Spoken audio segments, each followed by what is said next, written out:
Even though on the surface level, Super Mario Bros. Games seem like relatively simple experiences, there can be moments within them that drastically change that perception, usually occurring once you delve deeper and begin to fully finish everything there is to offer.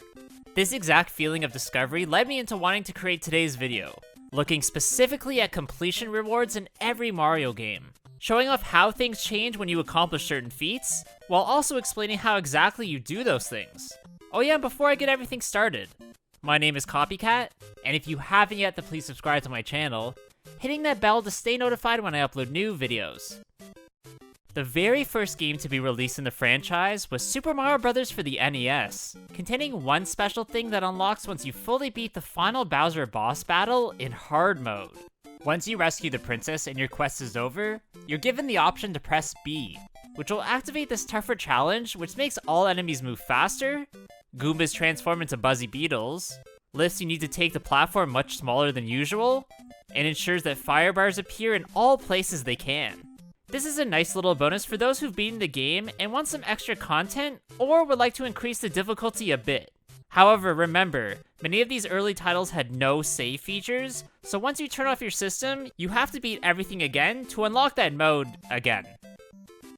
Because the Western version of Super Mario Bros. 2 doesn't have any completion rewards, we're going to skip right ahead to the final of the trilogy, Super Mario Bros. 3, which gives you an insane overpowered prize for just beating the game. This is 28 P-Wings for you to use on your next playthrough, which sort of seems a bit random, but is probably given to you to encourage you to explore the stages a bit more as you can infinitely fly in them.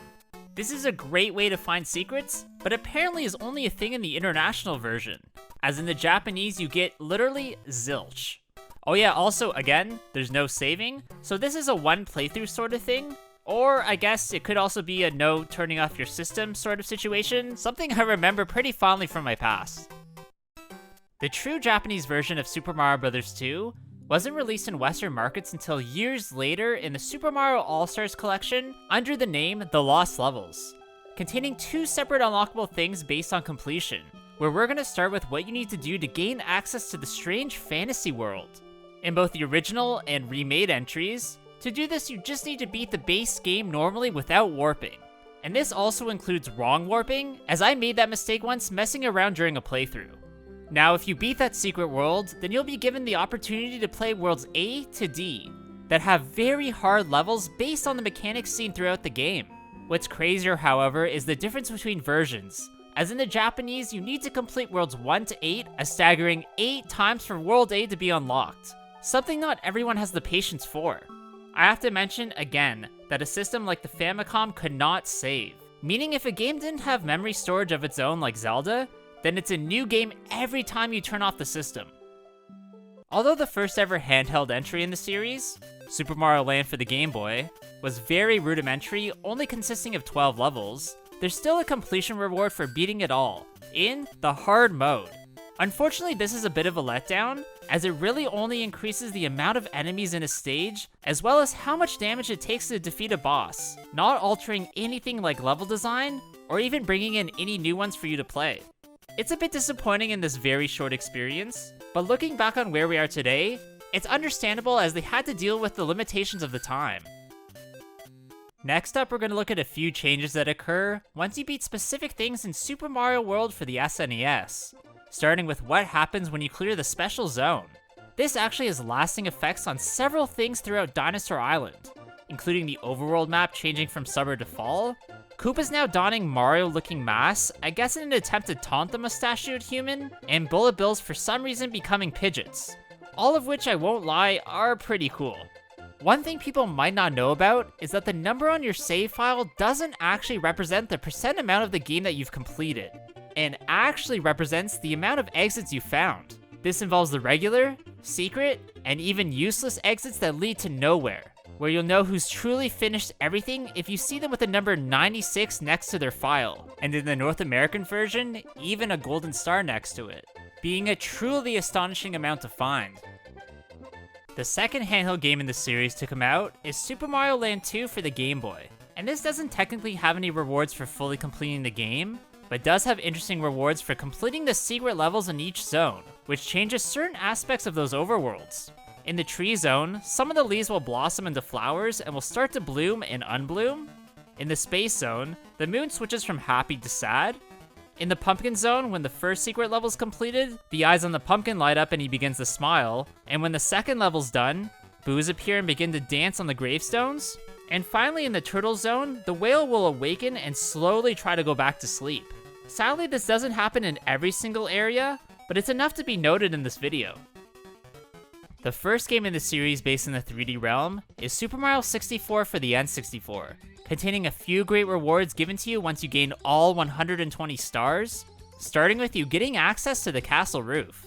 This opens the cannon near the small lake close to the castle's entrance, letting you shoot up to the top where you'll find Yoshi, who congratulates you and gives you a message from the developers that states, "Mario, that really you? Yes, they made a spelling mistake. It has been so long since our last adventure. They told me I might see you if I waited here, but I'd just about given up hope. Is it true? Have you really beaten Bowser and restored the stars to the castle and saved the princess? I knew you could do it. Now I have a special message for you," which reads, "Thank you for playing Super Mario 64. This is the end of the game, but not the end of fun. We want you to keep playing, so we have a little something for you. I hope you like it. Enjoy. Signed, the Super Mario 64 team." The prizes that your Dino Buddy gives you are the maximum 100 lives, and strangely an upgraded triple jump ability, which allows you to reach a little bit higher up areas, as well as allowing you to become invincible during your third jump. I'm not sure if this is enough to keep everyone playing, but still a nice touch nonetheless. Also, the game doesn't tell you this, but once you've gathered every single star, then the race against the penguin in Cool Cool Mountain changes slightly, as the bird will now become a much fatter, gigantic-er version of what you remember. You don't get anything for defeating this gargantuan foe, other than I guess a really memorable Easter egg. The next game to come out was Super Mario Sunshine for the GameCube, which has a few prizes for you completing different things, starting with what's needed to gain your full summertime outfit from the vendor in Delfino Plaza. The first thing you can obtain from him are the sunglasses, that become available once you've collected 30 shine sprites, surprisingly actually reducing the brightness of the world around you once Mario puts them on. However, even better is what you get after you defeat Bowser, where the vendor will now give you the Hawaiian shirt with cute shine sprite images printed all over it, although this time not giving you any status effects other than looking cool.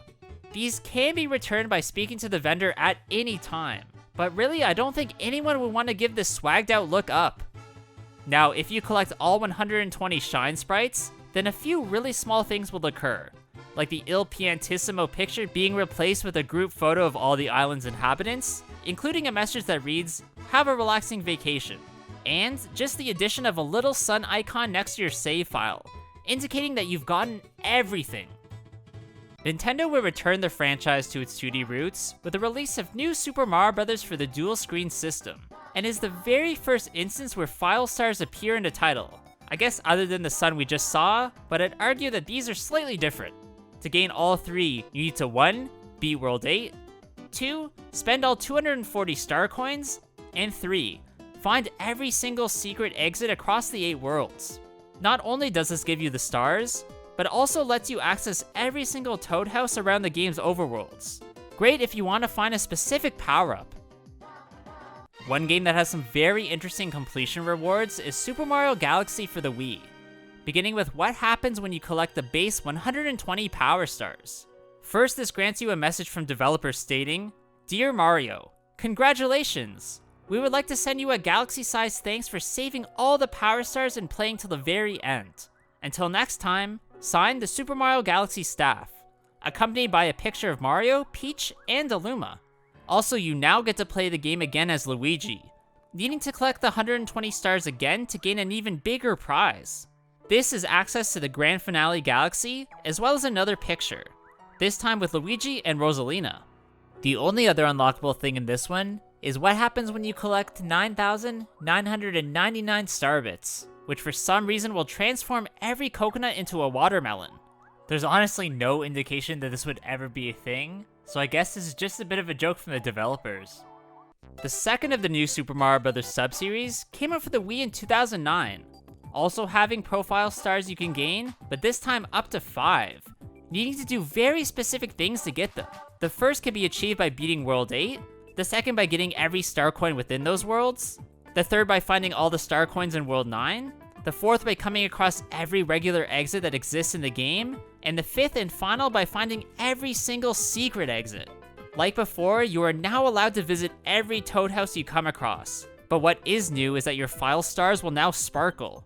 That is, unless you use a super guide block in a stage, which will remove them until you go back and beat it normally. I think if you're good enough, this really shouldn't ever be a thing, as you do have to die 8 times in a row in one level for Luigi to come and complete it for you. But let me know in the comments below if this has happened to you. Just like in the first entry, Super Mario Galaxy 2 also has 240 main stars in total to collect, which not only gives you a nice little crown next to your save file, but also opens up the Grandmaster Galaxy. This is the ultimate final challenge where you can find 2 more stars, one by beating it normally, and one by going through the entire level with just 1 hit point, which when gotten changes your file crown to platinum and gives you the rank of Masters of Galaxies. Also, like before, you're sent a letter through the Wii message board along with a photo of every single star you've collected, which reads, "Dear player, you deserve a congratulations of cosmic proportions for collecting all of the stars and playing to the very end. You're truly the Master of Galaxies. Signed, the Super Mario Galaxy 2 staff." If you end up collecting 9,999 star bits, then you can deposit them in the Toad Bank, which actually unlocks that perfect run we just talked about, as it appears as a prankster comment. There's also a prize if you're able to get 9,999 coins, which will allow you to play with the Luigi staff ghost in your levels, letting you see how developers themselves gather the galaxy stars. This is pretty cool, as you can almost race them to see if you can keep up with the pros, and brings a bit of replayability to this already amazing experience. Nintendo would perfectly blend the 2D and 3D realms with the release of Super Mario 3D Land for the 3DS, also once again containing 5 profile stars for you to gain. To get these, you're required to beat World 6, clear every level from World 1 to 8, collect all 285 star coins, obtaining the golden flag from every level, meaning you need to touch the very top of the flagpole, and finally beat the special 8 Bowser, then beat the regular World 8 Bowser again. Not really sure why you have to go back and complete it, which isn't really that clear. Getting this 100% marker allows you to play the hardest stage of the title, Special 8 Crown, which is a perfect culmination of everything you've seen to that point, and is a great level for those more hardcore fans. The third installment of the new Super Mario Bros. Sub-series came out for the 3DS in 2012. Again, like your broken record, having 5 stars that can appear on your save file, which again can sparkle as long as you don't use any assist blocks. In this one, you need to beat World 6, collect every star coin, collect every moon coin that can be found throughout World Star, find every secret exit, and randomly have to gain the maximum 1,110 lives. Which might sound like a lot, but trust me, in this one, it's pretty easy to get. This also changes the live counter into 3 crowns. Nothing too crazy, just a cool little visual indication. This game also has 2 separate coin awards in the form of title screens. You need to collect 1 million, and then a whopping 9,999,999. For the milli, you get a message that reads, "What? No way! A million coins? Here's your reward," giving you a screen of Golden Mario surrounded by a stack of coins. For the max 9,999,999, the message reads, "The coin counter doesn't go any higher. You're that good," giving you here a screen of Golden Raccoon Mario surrounded by the same stack of coins. A bit underwhelming, but whatever. The final new Super Mario Bros. Entry was first released on the Wii U, then years later re-released on the Switch, carrying on with the completion reward being 5 shiny stars on your profile. This is done by beating the game, clearing every single level, unlocking the final portion of Superstar Road, collecting every Superstar Road coin, and finally, catching Nabbit a grand total of 7 times. But what's also pretty cool is that if you gain the maximum 99 lives, then that number will turn gold in the file select screen. I guess being the true 100% if you've already gotten the stars. Nintendo would again return to the 5 file star system with the release of Super Mario 3D World, being really the only 100% completion prize that you can gain here. The first is gotten by beating Bowser Land, the second is by collecting every single green star, The third is by finding every extra secret stamp. The fourth is by touching the top of the flagpole in every level. And the fifth and final is incredibly tiresome, as you have to beat every single level with all 5 playable characters. Even though this seems like a lot to keep track of, there is at least a course list that you can access that keeps every stat except which characters you beat the stage with. So at least you have a bit of a guide on your very hard task of fully doing everything in this title. Up next is the massive Super Mario Odyssey entry for the Switch, which ditches the file star system of tracking completion and replaces them with even better rewards, starting with a gold sail on your ship. This transforms once you've collected all 880 regular moons from each of the game's kingdoms, also opening up a portrait of Bowser in the wedding hall, which can be entered for a much tougher face-off against the King Koopa. Now if you get the maximum 999 moons, done by buying the rest through the Crazy Cap store, then an enormous top hat will appear atop Peach's castle in the Mushroom Kingdom, accompanied by a glorious fireworks display to cap things off.